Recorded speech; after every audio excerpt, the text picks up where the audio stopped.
YouTube. Welcome to Jackie's Literary Corner. I am Jackie, and I want to talk to you about something that,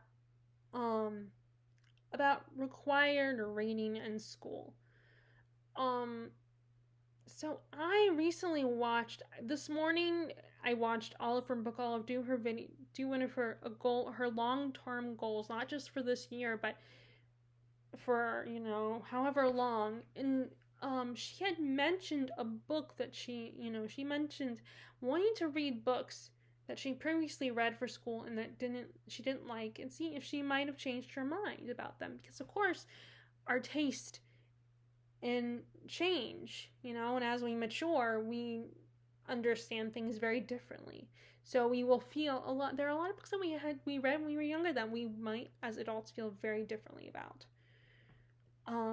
So of course she shared a link to an old video of hers from 4 years ago that I couldn't remember it, but it clearly showed, because I liked the video, that I had already watched it, but it had been, like I said, 4 years ago, and it talked about the books that she read that were required reading for her, and talked about which ones she likes and which ones she didn't like. And then after that, the videos listed on the side, and it showed another video where the woman, I think she was a teacher, and she talked about her required reading as well. And she also referred to Olive's video, which maybe that's why the algorithm showed that video to me, because it's the same topic, and she also refers to Olive's video.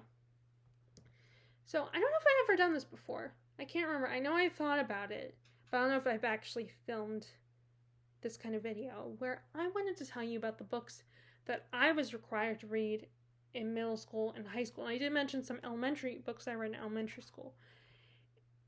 And I want to talk about, if I can remember, how I felt about those books. Now, it was kind of hard because I'm 34, so it's been a long time since I've been in school. And just trying to think of which books I read and decide, when did I read that one? Did I read that one in middle school, high school, college? And also there were at least 2 or 3 that I read on my own, because I wanted to try them. Like To Kill a Mockingbird, I read on my own. I read that when I was probably too young to really understand that book, the true themes of that book. And sometimes I do think I have been tempted to reread it.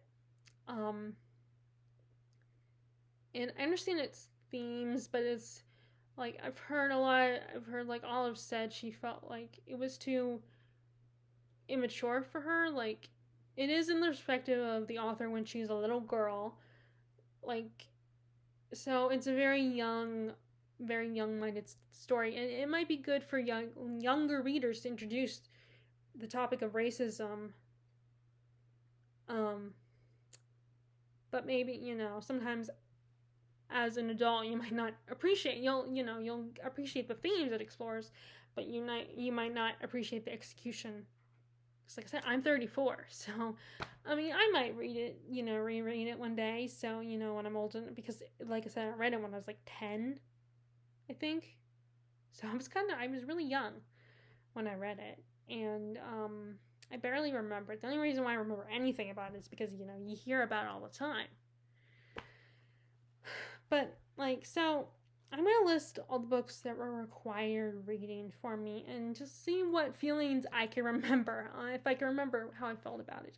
Now, unfortunately, I don't have any of these books to show you guys because they have eventually left my library, left my shelf. At some point, they were donated. So unfortunately, I don't know how to show to you, and of course, I don't know how to add on the image on the screen or anything like that. I would have to have someone show it to me. So that's why I always, when I do questions like that where I have one of those tags, I always make sure the bookish answer involves something that I can actually physically hold up to show you guys, because I still never figured out how to put an image on the screen. Okay, so let's see. So I remember the only book I remember from elementary school that I read, that it was probably early elementary school, 5th grade. I remember we were divided, the way we were divided, we all had, groups of desks that were put together. and that's where you sat, and then you were, that group of people were assigned a book. And I remember that was the year I read Old Yeller. I barely remember the book. Like, I would love to get the book for my nephews, because I think, and my niece, of course, because I think they would, it's about an animal. Although I do remember what happens. I mean, I don't remember, but Friends, the show Friends kind of spoils it, even if I don't remember, even if because like there's an episode where Phoebe's mom won't, if there was a sad ending, Phoebe's mom would just stop the movie because she let them watch the adaptation. She would stop the movie right there and make up her own endings because she didn't want to expose them to the sad ending when they were little. So like Phoebe, it's kind of, so they have Phoebe watch these movies from her childhood about animals and just show her that they kind of have sad endings. So I do believe the dog dies. Sorry, spoiler. I remember, but anyway, that's the only one from elementary school I remember reading. But like I know another group is reading Roll of Thunder, Hear My Cry. I never read that one because I was not part of that group. And I never, showed any interest in the book. But I actually saw it on Goodreads. So that kind of reminded me of that. And it's an interesting title, Roll of Thunder, Hear My Cry. It's, when there's, so it's kind of a title that rolls off the tongue a little bit. So that's the only reason I remember it, because I feel like it's a very unique title. So I don't remember to really talk about my feelings about that book. I just remember that was the book we had to read, and it was not that long. Okay, so that was the only book in elementary school. So once we got to middle school, I read, of course, Mark Twain's Tom Sawyer and Huck Finn, The Adventures of Huckleberry Finn, and The Adventures of Tom Sawyer. At the time, I didn't really care about them because, I thought it was boring. And of course, I don't connect because with those characters, because I'm a girl. And I didn't grow up in that kind of the life that those two boys grew up. So I didn't connect with the stories. And I just found them kind of boring, I remember.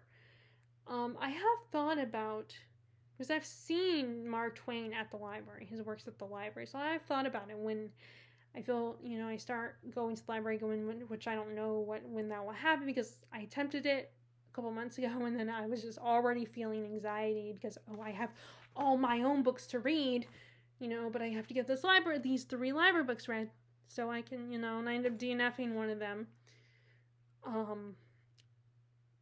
So I don't know when I'll go back again, but I have heard that they're going to expand a little bit, so maybe I'll probably go back if that happens soon. But yeah, so I might borrow them from the library one day. But I always remember, I remember the most famous scene, the fence painting scene, where Tom Sawyer tricks his friends into painting the fence for him. Because, Boy Meets World's an episode where they reference that. And then, I know there's one of the Disney, because they made a Huckleberry Finn movie with Elijah Wood as Huck Finn. But years ago in the 90s, I remember they made Jonathan Taylor Thomas played Tom Sawyer, and then Jennifer Lee Cook, I think is her name. She played Becky, and I remember that I remember that adaptation, and I didn't realize, and at the time I did not realize that Huck Finn was a separate book, even though I probably had read. I forgot that it was a separate book, but yeah, I remember that, and I remember the whole cave stuff, and then Injun Joe, the Native American guy,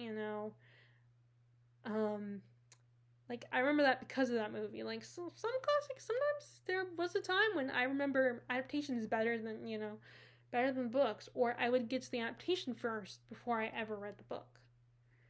So I read those 2, and I just didn't like those. I'm trying to think of what else I read in middle school. I think Fahrenheit 451 was maybe the first time I read that one. I read that in middle school by Ray Bradbury, and I remember really loving that one. And the one scene that stays with me is the book burning stuff, the fact that it's about a fireman who burns books. And of course, the book burning also makes me think of Pleasantville, the movie Pleasantville. You know, it's with Tobey Maguire and Reese Witherspoon. They get sucked into this old black and white TV show, that kind of Leave It to Beaver type of show, and they're very like, they aren't exposed to the real world in this world, and that they get trapped into. And then all of a sudden, these two people, teenagers from our world, go into it, and they kind of mess things up because they introduce things that add like nuance and, you know, as some what they consider dangerous concept. And there is a whole book burning scene in that one because they don't like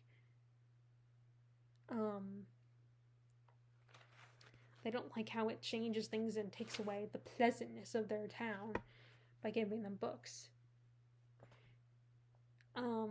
And I reread it a couple years ago. I reread it. I really enjoyed it. It was really such a great food for thought type of book. And it led me to checking out Ray Bradbury's other work, like Something Wicked This Way Come. So yeah, I think that was in middle school. I read Night in middle school. I think now with Diary of Anne Frank, I think I read by myself outside of school. So I don't have that one on there. But Night was by Elie Wiesel, I think it was kind of a nonfiction, but kind of not, where this guy talked about, I think, when he was a little boy and he was in the concentration camps. And this was one of the books that Olive talked about, one of the ones that she really liked. And it's a really short, sweet, but very sad book. I barely remember, but I'm assuming it was sad because it is about what it's about. The Outsiders, I might have read in school, in middle school. I don't remember. I might have read that one on my own. That one I might want to reread one day, but I might have to get my own copy, or get it from the library, or buy my own copy. I mean, it'll probably be better to hopefully get it from the library, because I don't know if I'm going to want to, spend my money and buy this book. Like, I don't know if I would love it enough to do that. But, again, it was one of those ones I liked it, but like I said, I can't necessarily relate to being a boy in the 1950s. And yeah, I know, like, I read nowadays, as I'm older, more mature, I read a lot of books from different time periods and different worlds where there is a chance I might not connect. I've definitely gotten better at that, and reading books that just because I'm not 100%, I don't completely relate to the characters, doesn't mean I can't enjoy the book, and it can't be, it doesn't mean that it's not a favorite. But in this case, yeah, I don't, The Crucible was in middle school. That was one of the plays. Surprisingly, there were a lot of plays we read. And I really liked that one. I have thought about buying that one. That is, during the Salem witch trials, where a young woman has an affair with an older married man, and then it gets found out, and she also gets accused of witchcraft.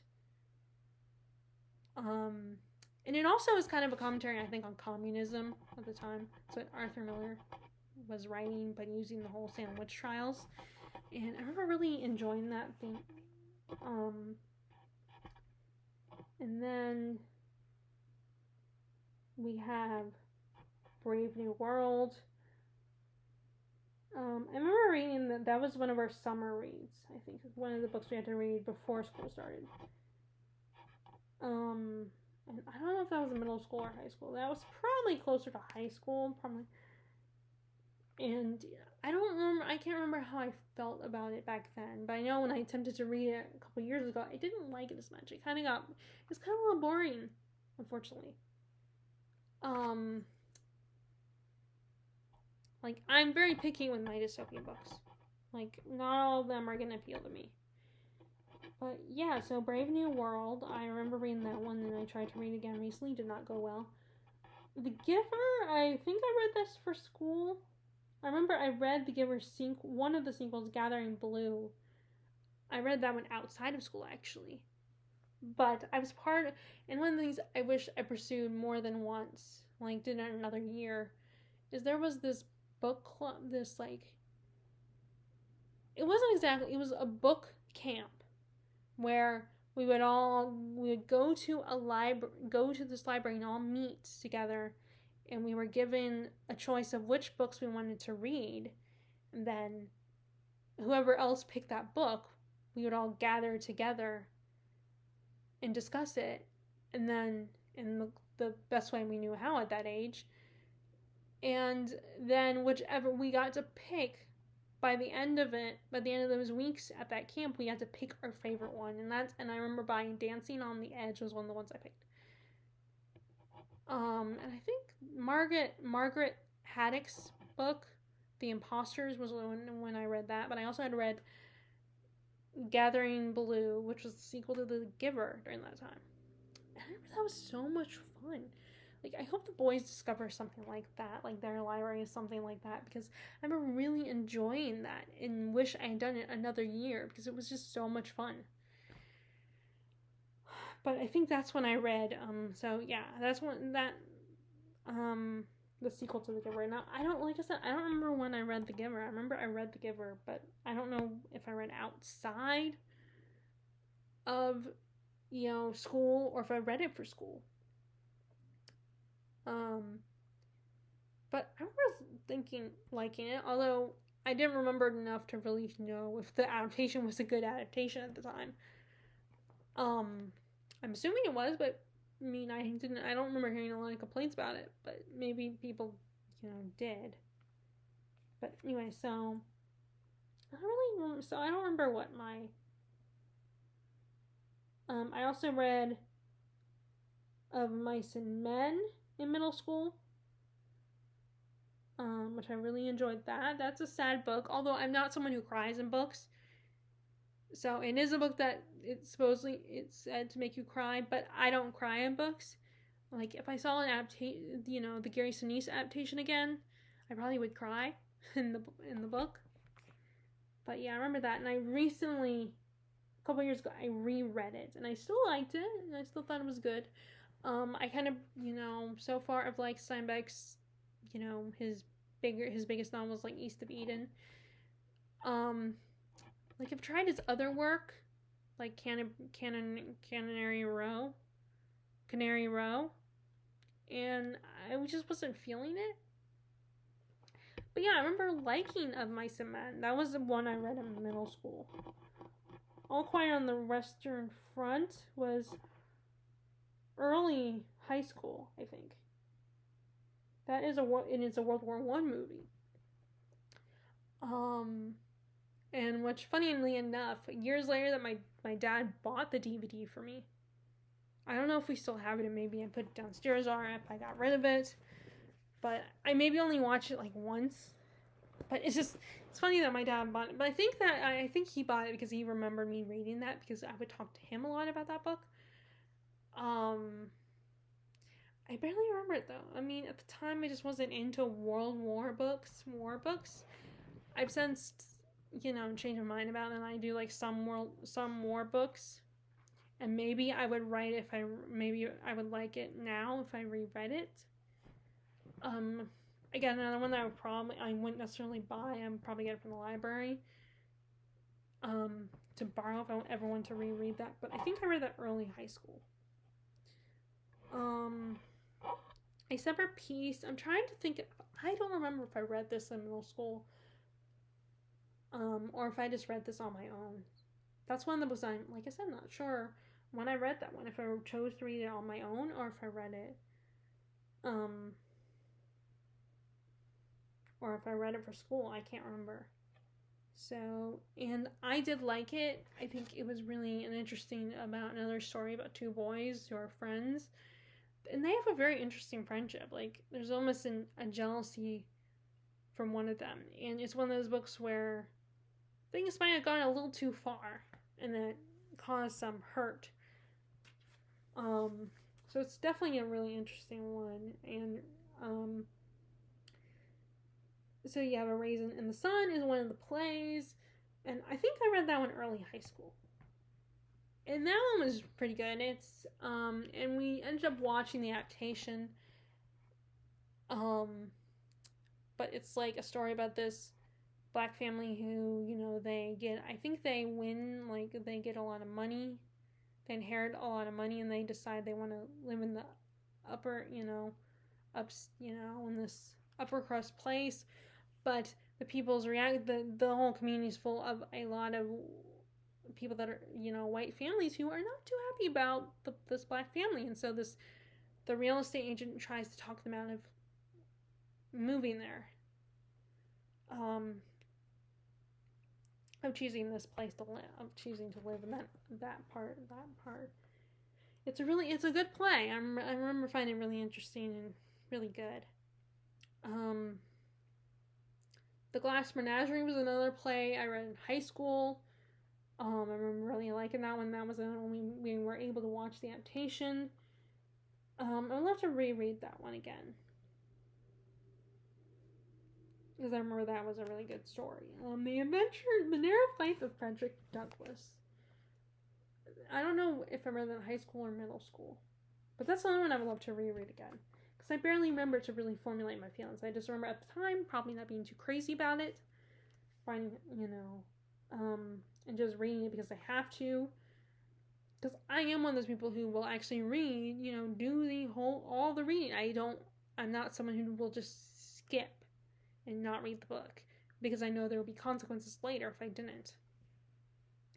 Catcher in the Rye was another one that I don't know if I read that one for school or not. So Catcher in the Rye and A Separate Piece were books that I don't know if I ever read for school. But I just remember at the time I didn't,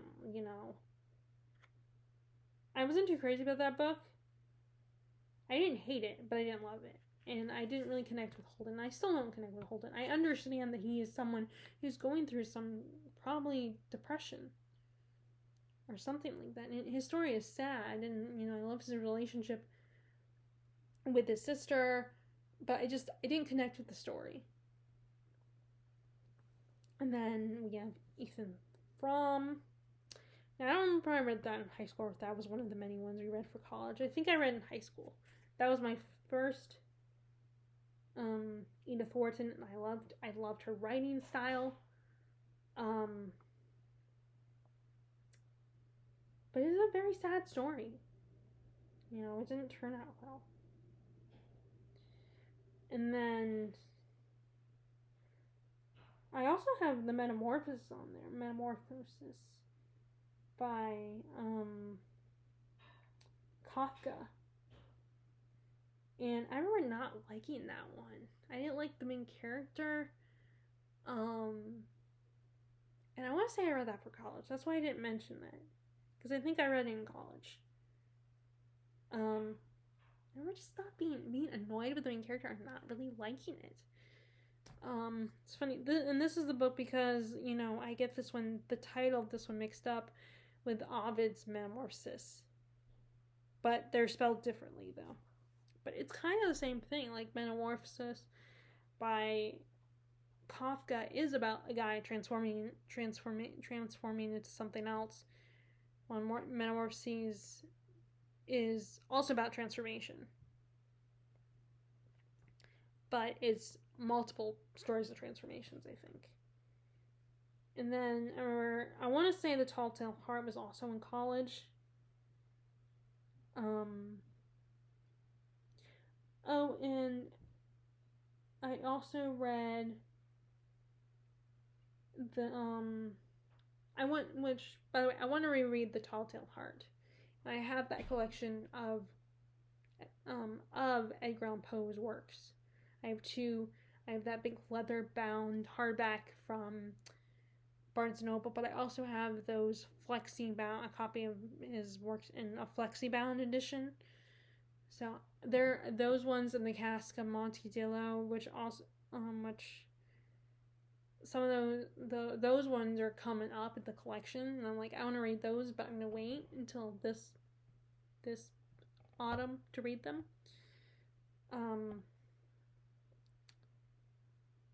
But I also read one of the ones I actually really loved that I have reread is The Great Gatsby by F. Scott Fitzgerald. I mean, I almost, renewed an interest in it because I was reading it years later outside of school. And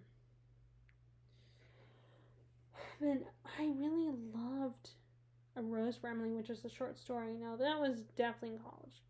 Because I think I read around the same time that Teresa and I were taking an English class together. A Rose for Emily, that's the only Faulkner that I actually like. And it's a very kind of a bittersweet, sad story. I remember. So Things Fall Apart. I remember reading that one. That's one of the books that Olive mentions. I totally forgot that one. Like, I wasn't that crazy about that one. Although maybe I need to reread it. And then we have the two Shakespeare plays that we read that I actually remember that were in high school, where Romeo and Juliet was in 9th grade and Julius Caesar was my sophomore year. And I remember really loving, Julius Caesar. While Romeo and Juliet I just thought was okay. I understand the beautiful language of, Shakespeare and how Romeo and Juliet's, their love brought their two families together. And that they were young and naive and, infatuated with each other. It's a tragedy.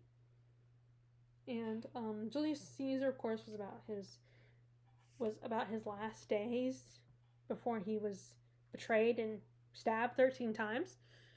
It's about, I can't remember, was it Cassius, I think, was trying to convince Brutus to join their cause and to fight against Caesar, to see him as a tyrant, because Brutus and Caesar were friends. I remember that one historical fiction series that I decided I'm not going to pursue. I remember in that one, that's supposed to be a fictionalized version of Julius Caesar and Brutus and their friendship, and then seeing Julius Caesar become Julius Caesar. But I ended up DNFing the series. But yeah, because of this play, I remember, and because I also kind of was infatuated with my sophomore English teacher, and he was really cool. In fact, I think I embarrassed myself because I told him, I was like, I don't know if I told you this before, but you're my favorite teacher. And he was like, yeah, you did. And he's like, and I just felt, that was just so awkward and embarrassing, I remember. But he was still but I met him when I said, he was one of my favorite teachers. And I remember that really helped reading this. And we did do that whole where everybody reads a part, but of course no one really got into it. Not that I did, but I was too shy to even do it myself, even if I wanted everyone else to do it. But yeah, I remember really liking it. I did recently buy it, and it's one of the Shakespeare plays I want to reread. So yeah, let me just go ahead and talk to you about the college ones. Like I said, I think I read Metamorphosis in college by Kafka. I think I read Our Town.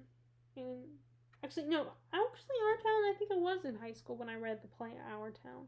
I think.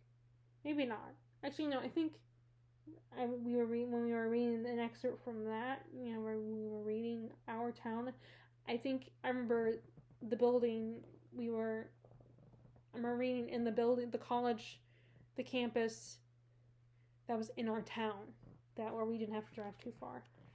Because we had two campuses. Fortunately, I was a small campus and it just was an extra space for other classes, I think. So it wasn't really a campus. It was just a building, but I think that's when we read Our Town. I mean, it might have been high school. And I thought that was okay. I mean, I barely remember the story, but it was, I also read The Kite Runner and Mouse in college. And that was also the year I read those two, was also the year I was able to pick the book I wanted to read for an essay, to do an essay on, and I picked A Tale of Two Cities by Dickens. And I remember, I think the essay was an analysis on the character of Sidney Carton, which he's the only most complex character in the book and the only three-dimensional character in that story, I feel like. Mouse was really sad. Although I remember that was one of the banned, I think that's one of those banned books. But I guess with college it doesn't count. But, because we're all grown-ass adults and, But yeah, I think that was in college when I read Mouse. And I remember being so excited because it was a graphic novel and I was so surprised that we were going to read a graphic novel. So I thought that was just so cool. And of course, you guys know I did that British literature class a couple years ago, like 2017 or 18. So we read Hamlet, or that was the last thing we read. We didn't even really get to discuss it. We just, had a week to read it before the final test. And the final test was mostly focused on Hamlet. And we watched adaptation, but of course, people were sitting in the back whispering, so we didn't get everything. We didn't even finish the movie, I think. And then that was also, I read Sir Gawain the Green Knight. I just love that story. Beowulf, I also read. I thought that was really good. And then Canterbury Tales. At the time, I was kind of annoyed with Canterbury Tales because we read every single story, and then we didn't even have time to get to Gulliver's Travels and Hamlet because of that. So I had a grudge against the Canterbury Tales. But I recently revised and changed my mind and I did buy a copy of the Canterbury Tales. And I'm going to reread it because the stories were funny once I understood them. That was also the one where I actually skipped the story and didn't read it. Of course, it bit me in the butt because there was a quiz the next class. And I got a 0 on that. So, And yeah, those are the 4 we were. So that's really all I have here. And all I can remember anyway of what I read in school. But I almost wish we could choose what we read. Like, I really like the option to be able to choose what I wanted to read that college semester, that one semester. Because I chose A Tale of Two Cities. And it sounds like other people chose some decent books as well, some pretty good books. So it's kind of nice that we were able to choose what we wanted to read. Of course, we were also in college at the time, so we were a little more mature than high school students.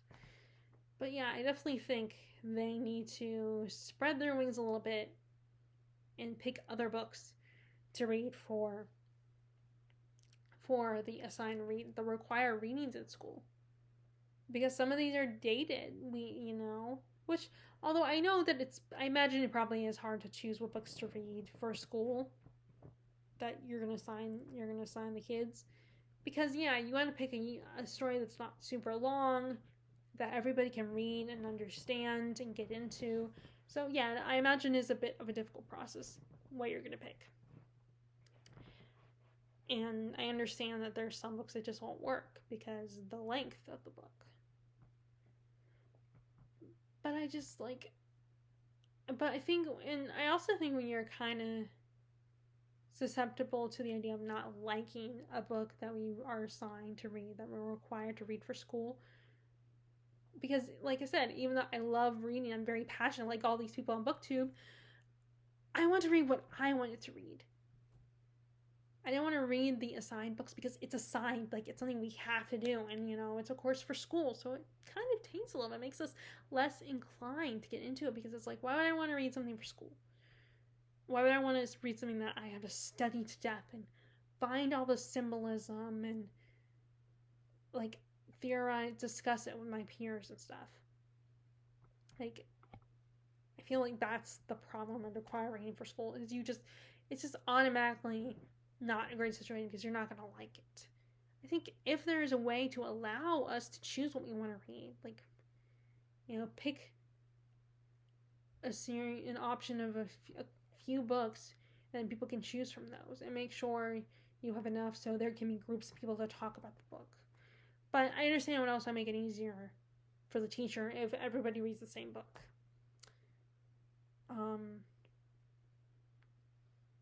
But yeah, so that's what I remember reading in high school and middle school.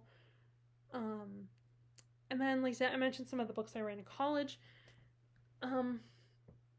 what were the books that you had to, what were the books that you were required to read? You want to please share in the comments below what books that you were required to read and what did you think of them.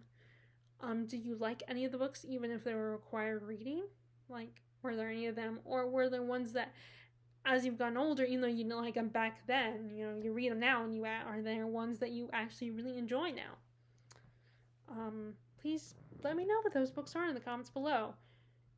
And I hope you are having a great day, enjoying your reading, and I will talk to y'all later. All right, bye. Oh, and please, if you like this video, give it a thumbs up, click subscribe if you haven't already, and click the bell notification icon if you want to find out if you want to know when I'm going to upload videos. All right, bye.